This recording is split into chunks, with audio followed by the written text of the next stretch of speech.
It's a portal exodus for Johnny Dawkins and UCF basketball. But can they stop the bleeding?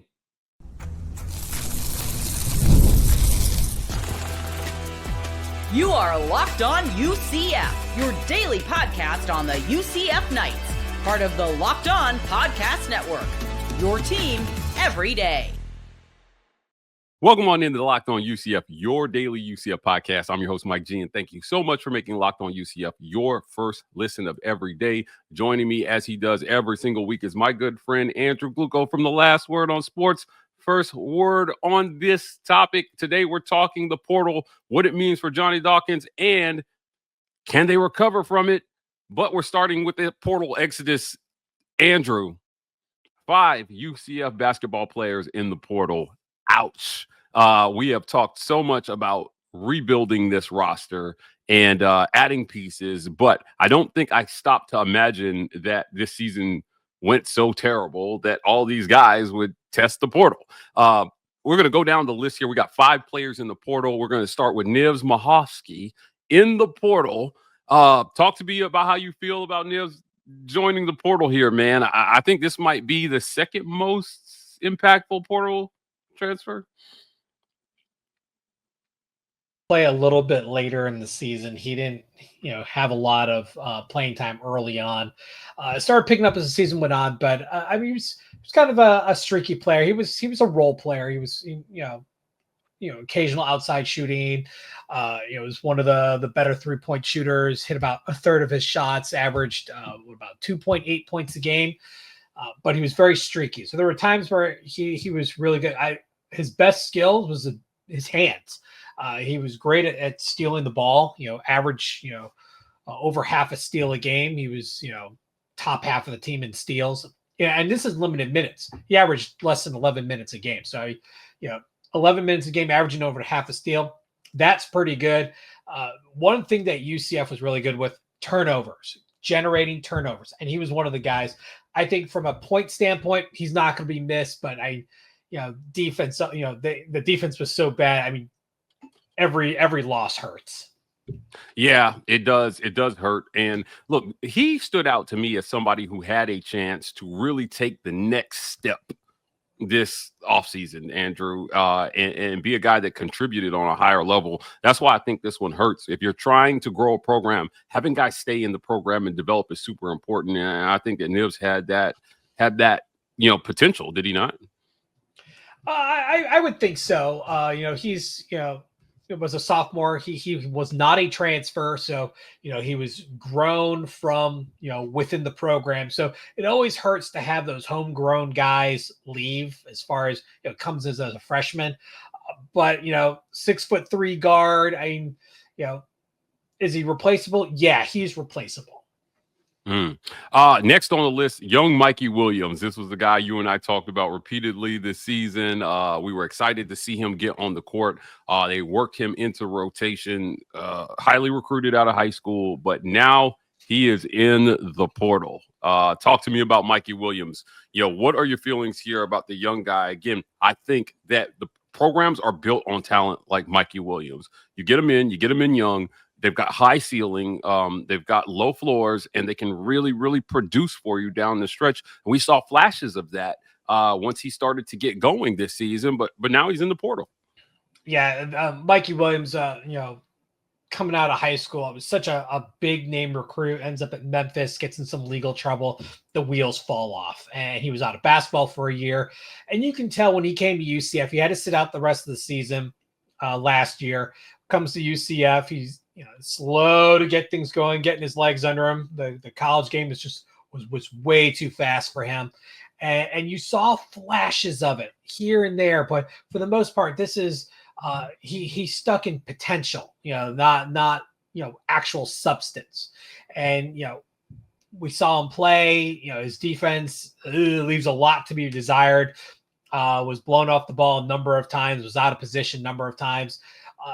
Mikey Williams, good for program notoriety, brought a lot of, people's eyeballs to the program. But I mean, as far as a basketball player, he failed to deliver. And I think another year before he hit the portal would have done him wonders and really elevate his stock.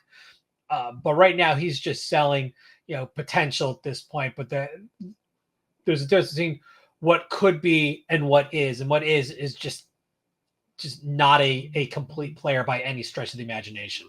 Yeah, I'm really disappointed about this one. I agree with you, though, on him failing to produce. Look, young, talented freshmen are expected to contribute and contribute early. Obviously, he had his issues, but he is in the portal now, so UCF will look to put young Mikey Williams behind him. Tyler Hendricks in the portal as well, too. Talk to me about Tyler Hendricks. Well, Tyler Hendricks' brother Taylor was the reason why he ended up at UCF. UCF brought him because they wanted his brother, and his brother delivered with a bang. Ended up as a lottery draft pick to the Utah Jazz.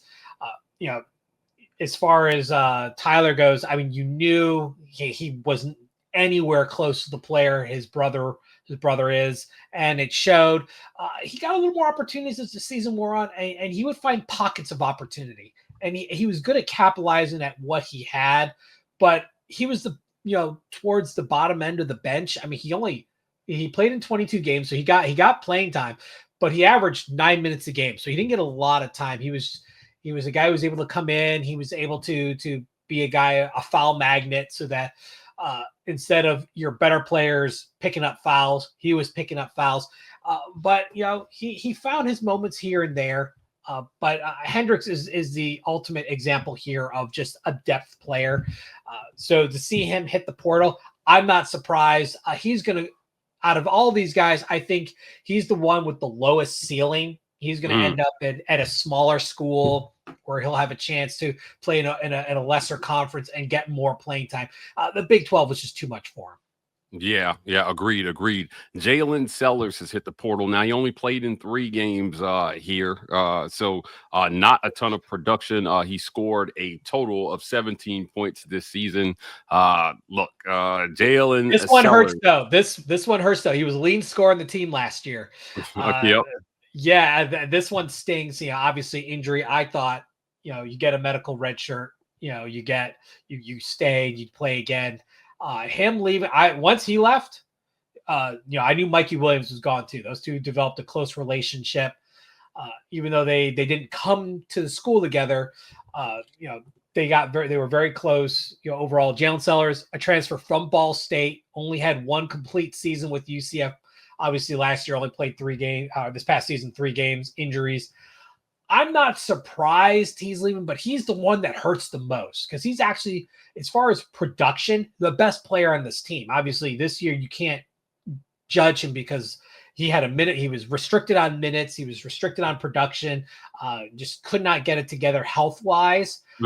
But this is the one that hurt. He had leadership qualities. If there's a way to somehow get him to come back, that's the guy I want to come back. Okay.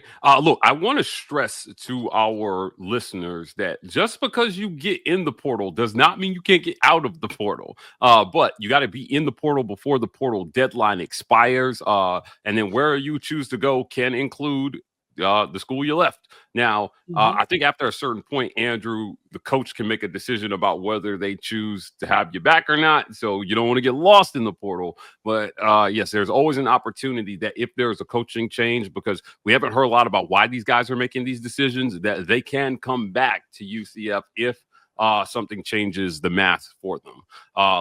They can come back. They can come back no matter what. Once they enter the portal, like fully enter the portal.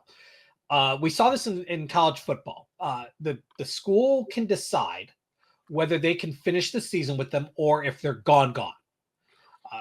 And it's up to the school. If the player wants to come back, it's up to the school to decide, yeah, we want you back, or no, we don't.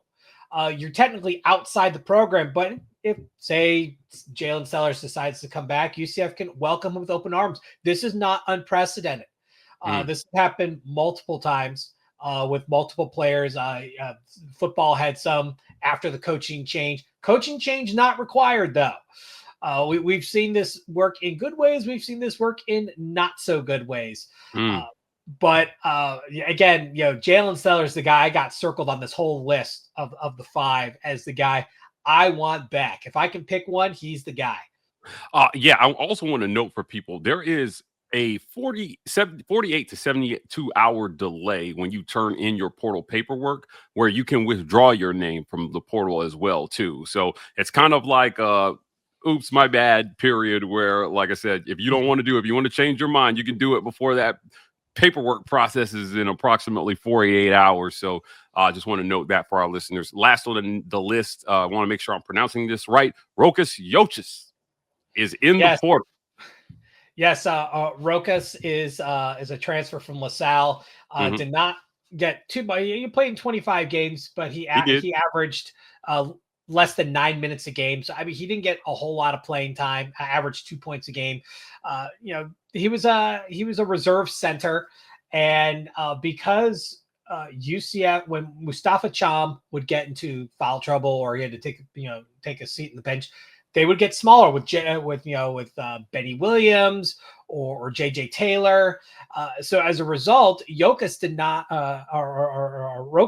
not get a lot of playing time. And, I could see why he'd want to go somewhere else, but LaSalle, a much smaller school. So I would not be surprised if maybe the CAA or at the high end, the Atlantic 10, but one of those small, a smaller conference, I think would be a good home for him too.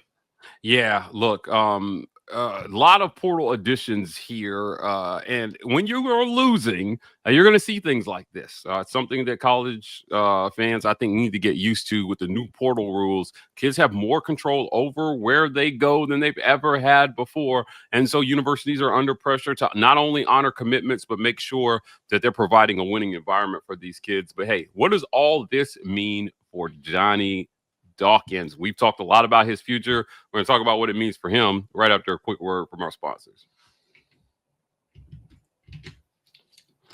This episode of Locked On UCF is brought to you by our friends at 5 Hour Energy. Daylight savings snuck up on us again, and if you're feeling that lost hour of sleep, 5 Hour Energy has your back. The extra sunshine means more time for fun, but sometimes you need a little boost to power through. Whether you're staying up late, watching the NCAA tournament, squeezing in a round of golf after work, or just trying to keep up with your busy day, 5 Hour Energy gives you that quick, refreshing pick-me-up whenever you need it. Basketball madness is here. I've been staying up late, Andrew, watching all the games, actually at the games, and 5 Hour Energy is helping keep me up. And they're on the go. It's convenient to just pop one when you need it. So whether I'm at the game or traveling, which I'm doing both of those things right now, 5 Hour Energy is easy to grab and keeps me feeling refreshed. Head to 5hourenergy.com and find over 15 flavors to choose from, including watermelon, blue raspberry, and peach mango. You can even build your own 12-pack or 24-pack delivered right to your door. Need one now? Grab 5 Hour Energy shot at your local grocery store or convenience store. They're everywhere. Stock up and stay energized today. What does this mean for Johnny Dawkins? We felt like he deserves one more year. I mean, I did. I don't want to speak for you. I felt like he deserved one more year to work these new portal rules. I was talking to a Power 5 athletic director literally today about the cap that's coming. We covered it, $20.5 million. What I've learned since is that $2.5 million of that is actually going to cover those 74 additional scholarships, as AD told me. So the real cap is around $18 million that they have to split up. There is no mandate on what percentage has to go to what program. The schools can distribute it freely however they want. And we thought there was an idea here at Locked On UCF that we thought Johnny Dawkins was going to have to get his fair share of that pie. Again, I talked to another AD at another Big 12 school that said they're allocating like 5% for women's basketball. And that ultimately comes out to about like $850,000, $900,000, which is a wealth of money for most women's programs to have an NIL. And if you have a successful basketball program, Andrew, if you can get 10% of that pie, you could do some serious damage.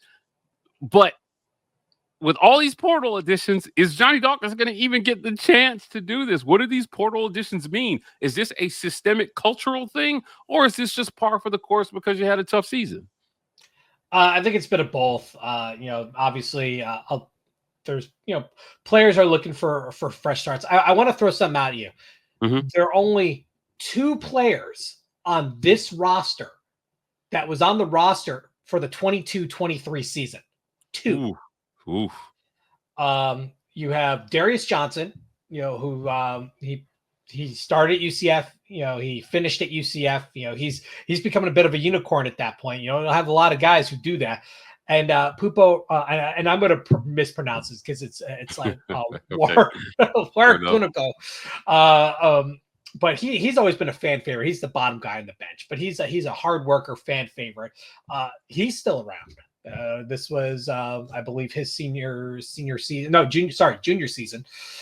So he's still around. So those are the only 2 guys from 22-23. So you're talking 2 seasons ago.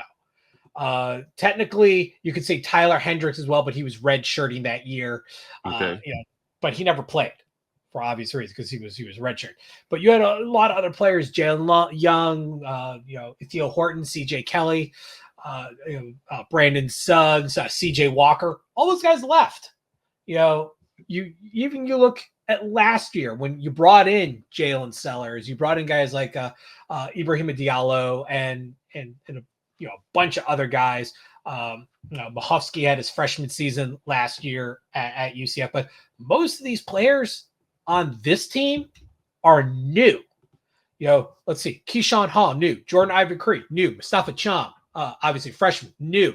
Dallin Coleman, new. Benny Williams, JJ Taylor, Mikey Williams, DR Johnson. You're almost this entire roster, almost top to bottom.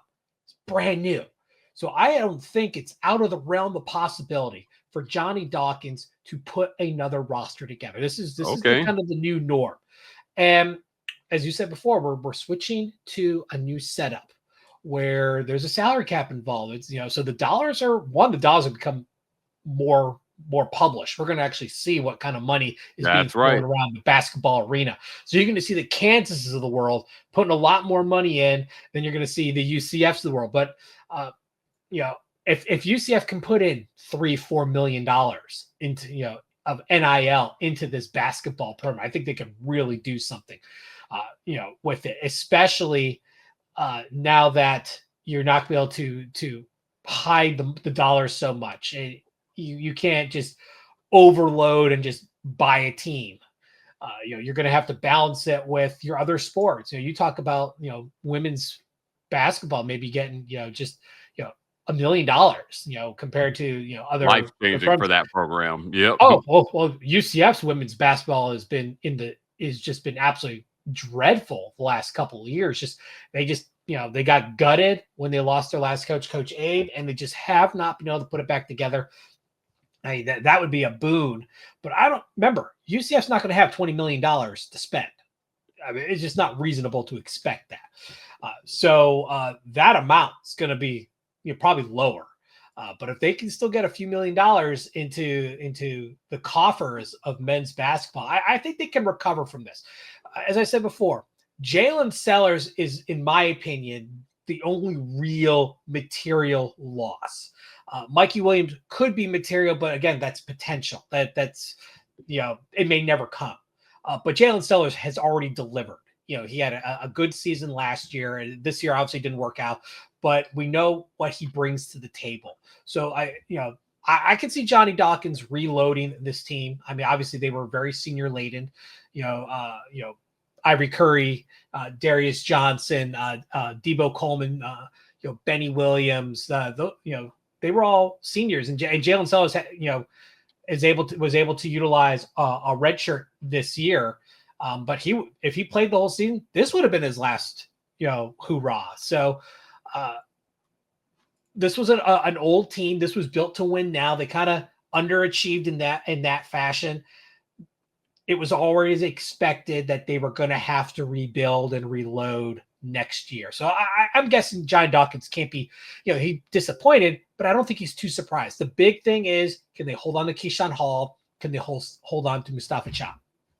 But is Johnny Dawkins the guy to do it still? And I think that whenever you see, look, again, I cover there are 2 other teams that I cover that are dealing with mass portal exits in basketball right now, where, again, if the message is we were going to have to rebuild anyway, then okay, I get that, right? Like, especially if you're saying, look, some of these guys weren't great contributors anyway, or they had very low ceilings, or that, they weren't main character guys. Okay, I can definitely deal with that. Sometimes when you see a bunch of guys jumping at one time, you wonder, does it point to something, culture wise with the team? Now we haven't heard that. We haven't heard anything negative about Johnny Dawkins and what he's doing culture wise. But everything is under scrutiny, Andrew, when you're losing. And you know how it is. It's, those things that don't normally stick to you, they stick to you when you're losing the way that UCF did. So you wonder, is that losing a signal of something that was greater that we need to look at if I'm Terry Mohajir? Or is it, you know what, this is my guy, I'm committed to him. Let's go ahead and put some NIL dollars here and help him rebuild this roster. We also have examples of that in college basketball, where when given the resources, you can go to the portal and you can really, really build a roster fast, especially in college basketball. So this is going to be something fun that I think it's going to be that we need to follow here. But can UCF recover, or do they even need to recover? We'll talk about that right after a quick word from our sponsors. This episode of Locked On UCF is brought to you by our friends at Game Time. Imagine watching your favorite team live, feeling the energy of the crowd, and witnessing unforgettable moments. There's nothing like experiencing a big game in person, and I can tell you, I watched the first round of the NCAA tournament in Lexington in person, and the energy was electric. Louisville fans are crazy, and I dislike them, but boy, did they bring the energy at the arena versus Creighton. I was watching it live, and Game Time helped me do it. Getting tickets shouldn't be stressful. So, whether you're watching your favorite team or the team you hate, that's where Game Time comes in, making it easier than ever to grab that last-minute seat at an unbeatable price. Look, Game Time picks curation, makes it easier than ever to find a better value for tickets to sports, concerts, comedy, or theater. And look, you get super deals with the lowest price guarantee, or Game Time will credit you 110% of the difference. Peace of mind with seats that you can see before you buy, no surprise fees, and the lowest price guarantee. You can book with total confidence. Take the guesswork out of buying tickets with Game Time. Download the Game Time app, guys. Create an account and use code LOCKEDONCollege for $20 off your first purchase.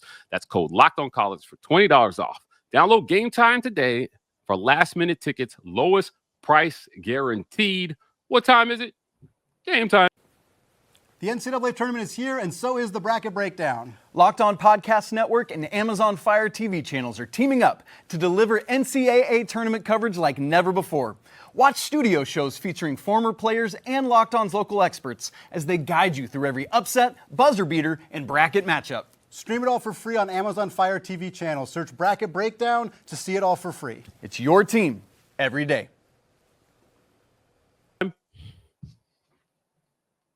Can UCF recover? Do they even need to recover? What does this situation say about where the program is at? Look, we ended the last segment talking about, that they were going to have to rebuild anyway. So if you were in a rebuild anyway mode, Andrew, I think the key is, if I have the guy that I want at the helm, it's now time to just put the resources behind him and see what we can do. I still think, I've talked to several college coaches this week. Goodness, I'm traveling for the tournament. I talked to conference commissioners. It's been wild. It's been a wild 5 days for me, Andrew. And I asked the question about whether or not we're headed toward having GMs for some of these sports to help manage this. So if you're Terry Mohajir, do you get a true GM for UCF basketball and Johnny Dawkins and say, hey, listen, we're going to rebuild this thing together. Let's put a board together. Let's figure out who's in the portal that we need. Let's talk about the areas that you want to improve. Let's see who we want to bring back. And let's build UCF basketball from the ground up again, but a lot faster and a lot better. Well, there's two ways you can go about thinking this. One, we talked about this. This was going to be a rebuild anyway. They knew this was coming. And they were expecting more. But if you're going to hit the reset button, this is the time to do it. It wasn't 2 years ago when you're joining the Big 12. It wasn't last year when you brought on some of these players and you really, you had a plan for the next year. Now is the time. We had all these seniors. You basically going to have a brand new roster. If you're going to hit the reset button, now is the time to do it. Or you ride with Johnny Dawkins. Here's the thing: players love Johnny Dawkins. Administration loves Johnny Dawkins. The public, there are fans who are not happy with Johnny Dawkins' numbers, but Johnny Dawkins, the guy, they absolutely love. The college basketball world loves Johnny Dawkins. Johnny Dawkins helped UCF get on the map just by existing. He was the guy who started as a player, who started the Duke machine. If Coach K flat out said, if I had no Johnny Dawkins, I have no dynasty. So, Johnny Dawkins has been a name for quite a while. So the fact that UCF has him has helped in that regards. Now, the team is underachieved at times. And then you have the close iron unkind roles that go the wrong way. But again, we've talked about this. You've mentioned, he's not Terry's guy, which even though he's given extensions to, Terry's under a little bit of a microscope because a lot of his hires have not panned out the way he wanted. His Johnny's peer in women's basketball, Satia Messer, has not panned out. UCF baseball has gone through a couple coaches. Rich Wallace now, he seems to be doing okay right now, but Greg Lovelady before him, not so good. He kind of fell apart hard. Talking about Gus Malzahn, we all that horse has been beaten to death. We know what happened there. But again, that was a Terry Mohajir hire. So the question is, does he ride with Johnny, who was not? He was a Danny White hire, and the Danny White hires stuck a lot better than the Mahajer hires. Does he ride with him, or does he take a gamble and try to rebuild his credibility as an athletic director? Because you could talk about the Scott Frost hire, but we also could talk about all the coaches he missed on. Frost was the safe hire. He was not the primary hire. They went after Jamie Chadwell. They went after the guy at Tulane whose name is escaping me at this very moment, which means at the end of the show, when we're off the air, I'll remember who it is. But he does not have a great track record at UCF at hires. So he's going to have to weigh that. Personally, I like Johnny. I've interviewed him, soft-spoken guy, very, very polite, just brings a very good energy around him. I would love to see him get one more shot. It also brings down the buyout, and you're going into this new era of NIL and all this other stuff. So maybe hold on to the few dollars it's going to take to fire him and replace him, and use that savings to help, put some money in the coffers to try and get yourself some better players. Yeah, look, no impetuous decisions when it comes to firing Johnny Dawkins. I agree with you. You know what you have in Johnny Dawkins. So if you decide to move on, Andrew, you better have a solid plan in place to replace him, because most of all, recruits want to know who they're playing for and, what that person's vision is for where they're taking the program and if they fit into it. So when you change the guy at the helm, it changes the destiny of the program. And so, look, Terry Mohajir is under a lot of heat right now for the state of UCF athletics, and I think rightfully so. I think that fans have the right to be frustrated where football is at and some of the other sports are at. But this seems like one that might be a little bit easier to fix than others with the changes that are coming. As you mentioned, they may not fill that $20.5 million coffer, but I think they'll fill enough of it that Johnny Dawkins can go to the portal and try to build a winning program, or at least the foundation of one again. Great conversation, my friend. It's going to be ongoing here as we get more portal news for UCF basketball. I want to thank you for joining me. Before we get out of here, tell people where they can find you. You can catch me on Twitter /X or Blue Sky at StatBoyDrew. You can catch me work on The Last Word on College Football, a part of the Last Word on Sports family. Guys, that's it for another great edition of Locked On UCF. Thank you for joining us for your second listen. Go head on over to YouTube and find Locked On Big 12. Our guy Drake Toll is doing his thing over there talking about every team in the Big 12, including the UCF Knights. You can find Locked On Big 12 on YouTube or wherever you listen to your podcast. And you can find us here tomorrow. Locked On UCF.